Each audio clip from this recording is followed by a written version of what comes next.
And of course, far too many women in disadvantaged areas go back to work within 10 days after having a baby. And all of the numbers show us that this is not good for mother or for child, but they go back to work because they need the income. Right.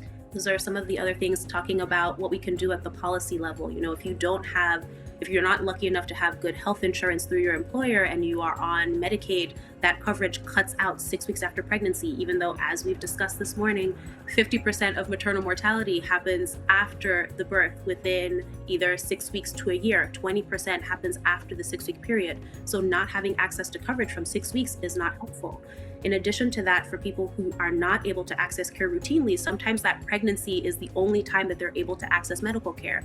If they're diagnosed with diabetes or diagnosed with high blood pressure that, as Dr. Papa pointed out, has sort of gone uncovered prior to their pregnancy, and we take coverage away after 6 weeks, there's no opportunity for them to continue working on that medical problem, trying to get to a point where they're in a more healthy place, either before the next pregnancy or if they don't plan to get pregnant again for the rest of their lifetime. So we're really missing an opportunity there to be able to give people access to care.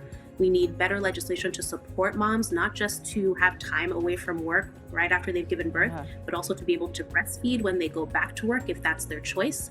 We need better legislation that allows for investments in access to these social determinants of health, that allows for things that data shows improve birth outcomes, access to doula support and birth support, access to, again, primary care after that pregnancy is over, and access or sort of setting up our quality measures so that our payment incentives, so that we're not just looking at what care we provide, but how equitable is that care? It's one thing to have good outcomes for some portion of your population, but if another portion of the population you serve is suffering at that same institution, that should also be considered unacceptable, and healthcare systems should be held accountable for that.